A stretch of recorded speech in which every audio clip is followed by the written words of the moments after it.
कि इस वक्त भारत को यूनाइट होने की ज़रूरत है। कुछ ताकतें हैं जो देश को तोड़ना चाहती हैं, जातियों के नाम पे, धर्म के नाम पे, भाषा के नाम पे, क्षेत्र के नाम पे। आज हम एक ऐसे बयान पर बात करने जा रहे हैं जिसने इन दिनों सोशल मीडिया से लेकर न्यूज चैनलों तक खूब हलचल मचा रखी है। कल की पीठाधीश्वर आचार्य प्रमोद कृष्णम ने यूजीसी के नए नियमों को लेकर जो कहा है वो सिर्फ एक फीडबैक नहीं बल्कि समाज को आईना दिखाने वाली बात है। ये नियम उच्च शिक्षा में जाति आधारित भेदभाव को रोकने के मकसद से लाए गए हैं, लेकिन इन्हें लेकर देश भर में बहस छिड़ी हुई है। कोई इन्हें सवर्ण विरोधी बता रहा है तो कोई इसे सामाजिक एकता की दिशा में बड़ा कदम मान रहा है। नमस्कार, मैं स्वाति पांडे और आप देख रहे हैं आपकी खबर राजनीति। इसी बीच आचार्य प्रमोद कृष्णम का बयान सामने आया जो दिल को छू लेने वाला है।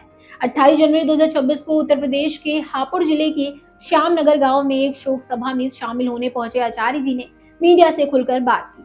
उन्होंने साफ शब्दों में कहा कि आज देश को तोड़ने की साजिशें हो रही हैं। जाति और धर्म के नाम पर समाज को बांटकर भारत को कमजोर करने की कोशिश की जा रही है। उनका कहना था कि कुछ ताकतें जानबूझकर समाज में नफरत और विभाजन फैलाना चाहती हैं ताकि हमारी एकता टूट जाए। आचार्य जी ने बेहद इमोशनल लहजे में कहा कि आज के समय में अगर कोई सबसे बड़ा मुद्दा है तो वो देश की एकता है। उन्होंने जोर देकर कहा कि जाति और धर्म के नाम पर किसी भी तरह का भेदभाव एक्सेप्टेबल नहीं है। जब कोई संत इस तरह की बात करता है तो उसके शब्द सिर्फ बयान नहीं रहते बल्कि समाज के लिए मैसेज बन जाते हैं। उनकी बातों में वो दर्द भी झलकता है जो आज के बटे हुए माहौल को देखकर हर संवेदनशील इंसान महसूस करता है। उन्होंने प्रधानमंत्री नरेंद्र मोदी और केंद्र सरकार से भी अपील की कि देश की एकता और सामाजिक सद्भावना को मजबूत करने के लिए ठोस और प्रभावी कदम उठाए जाएं। आचार्य जी का मानना है कि जातियों के नाम पर जो भेदभाव समाज में गहराई तक बैठ गया है उसे जड़ से खत्म करना बेहद जरूरी है। लेकिन उन्होंने ये भी साफ किया कि ये जिम्मेदारी सिर्फ सरकार की नहीं है, समाज का हर व्यक्ति, हर नागरिक इसमें बराबर का भागीदार है। आचार्य प्रमोद कृष्णम ने यह भी कहा कि हमें खुद से सवाल पूछना होगा, क्या हम रोजमर्रा की जिंदगी में जाति और धर्म के नाम पर किसी को जज करते हैं? क्या छोटी छोटी बातों पर हम एक दूसरे से लड़ पड़ते हैं? उन्होंने याद दिलाया कि आखिरकार हम सब इंडियन हैं। हमारी पहचान, हमारी ताकत, हमारी संस्कृति, सब कुछ हमारी एकता में ही छिपा है। इसके अलावा उन्होंने शंकराचार्य स्वामी अभिमुक्तेश्वरानंद सरस्वती से जुड़े विवाद पर भी अपनी राय रखी।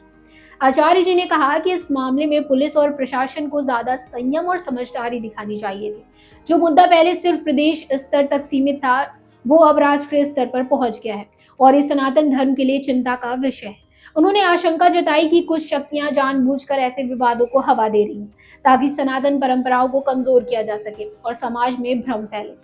आचार्य जी ने सभी संतों, धर्माचार्यों और जिम्मेदार नागरिकों से अपील की कि ऐसे समय में संयम, विवेक और एकजुटता सबसे जरूरी है। भारत विविधताओं का देश है, लेकिन उसकी असली ताकत हमेशा से उसकी एकता रही है। अगर हम बट गए तो हमारी ताकत भी बिखर जाएगी।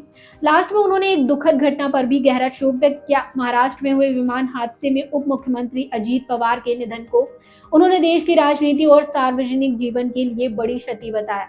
दोस्तों, आचार्य प्रमोद कृष्णम का ये बयान हमें रुक कर सोचने पर मजबूर करता है। यूजीसी के नियम कुछ भी हो, लेकिन अगर हम हर मुद्दे को जाति और धर्म के चश्मे से ही देखेंगे तो असली समस्या कभी सॉल्व ही नहीं हो पाएगी। असली जरूरत है एकता की, समझदारी की और एक दूसरे को अपनाने की। अगर आपको ये वीडियो पसंद आया हो और इन्फॉर्मेटिव लगा हो तो वीडियो को लाइक करें, शेयर करें और चैनल को सब्सक्राइब करना ना भूलें। कमेंट में जरूर बताइए कि आप इस मुद्दे पर क्या सोचते हैं। मिलते हैं अगले वीडियो में एक नए अपडेट के साथ। तब तक के लिए आप फॉलो करते रहिए आपकी खबर राजनीति।